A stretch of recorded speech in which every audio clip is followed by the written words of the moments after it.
Today, I want to talk about compassion. I once went to this retreat, and it was a silent retreat. We were learning to meditate in all daily experiences. So, we had a segment where we washed dishes in pure silence, and we ate our meals in silence. The times where we got to talk were very few and far in between. And at one point, we got to sit down with one of the enlightened ones. And this was a guru of very esteemed nature. And one of the attendees of the retreat got to ask a question. And she said, "I'm having a really hard time understanding the true meaning of compassion, because to me, I see a person destroying a tree. They're cutting it down." And she said, "I feel the pain of this tree. Like I feel it screaming out in pain. It doesn't want to be cut down." And he said to her, "Those thoughts are in your mind. You need to release, and then you will be free." And she said, "I don't understand that. I'm asking about compassion. This person is cutting down the tree, and I want to go out there and stop him because I feel like that's the compassionate thing to do." And he said, "Well, imagine that this tree is now going to be cut into pieces that may create shelter for a family. It may get sent somewhere to create paper to write on. It may be chopped up as firewood to keep a human being warm."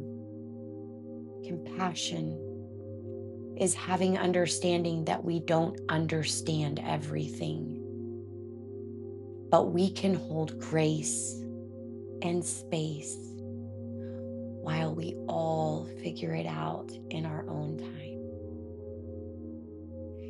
And releasing the burden of carrying the load of having to fight for the tree, and just accepting that even though I don't understand, there is a bigger picture at play.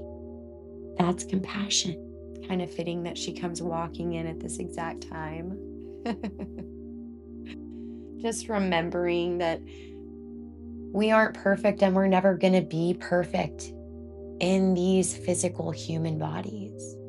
And giving ourselves the grace to know these are the channels that strengthen when we choose to activate higher elements together. And we do this through taking the road of compassion when those in our lives are struggling. These activate higher practices inside of us that shift our vibration, which is a real scientific thing, to higher states of awareness. Compassion doesn't have to speak. Compassion can just sit. Compassion can look at a perfect stranger that has no ability to communicate inside another language and express a thought. "I am so sorry you're experiencing this." This softens. This opens and activates an aspect of ourself that creation can begin in. Creation cannot begin in restrictive states. Creation must take place in expansive realities. And when we're fearful, when we say, "You didn't show up to work, and I don't care if you were sick. I don't care about this."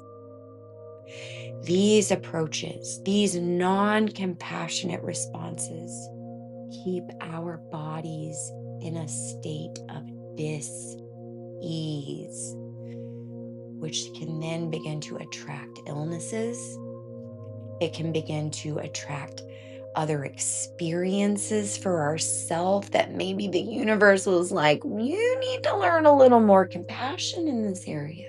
So let's see what happens a year and a half from now when you've forgotten this and you get sick and can't make it to work and it's a new job and they just don't have any compassion. Then we get to learn how it feels so we know why we need to give compassion next time. And there's nothing wrong with that. Just like a child needs to touch the oven sometimes for a quick second, even though it's been told not to, it needed to experience the burn in order to be convinced. So as parents, we just stand there ready to scoop them up and take care of them when they just can't help themselves. So compassion is a key ingredient to the return process. Having our blueprint, having the car to drive us to get there, and knowing what we want to do are amazing components. That's what it's all about. But if we have all of these things and we stay stuck in these lower natured elements, none of that does any good.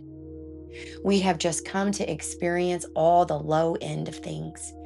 And that's not where the joy lives. That's not where feelings like happy and peace and contentment, these things do not live in the lower vibrational aspects of frustration, anger, resentment. These are separate. These are places that do not know compassion. So a part of the journey is to assimilate, gather all of your own resources that are you, and begin to say, this is how I'm going to return. The key is compassion, and I am the lock. So I am going to continually give myself compassion over and over and over again. That wasn't a failure. That was a lesson, and I was learning. That wasn't a mistake. They didn't not show up because they are terrible people. They did not show up because something was going on in their life that they needed to experience. And I was allowed to have that reflection so I also could experience how I handle how this just took place. Did I handle it in grace? And if I didn't, compassion until next time, because there will always be a next time.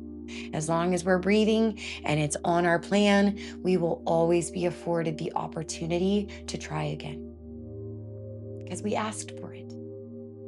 We asked. And when we get done with this rodeo, we may get up there and be like, you know what? I want to go back and learn this. And then we start over and we do it again. Compassion is the key that unlocks the door. Gratitude keeps that door open so that the blessings can just keep flowing through. Keep on coming. I love you. I honor you. I thank you. Namaste.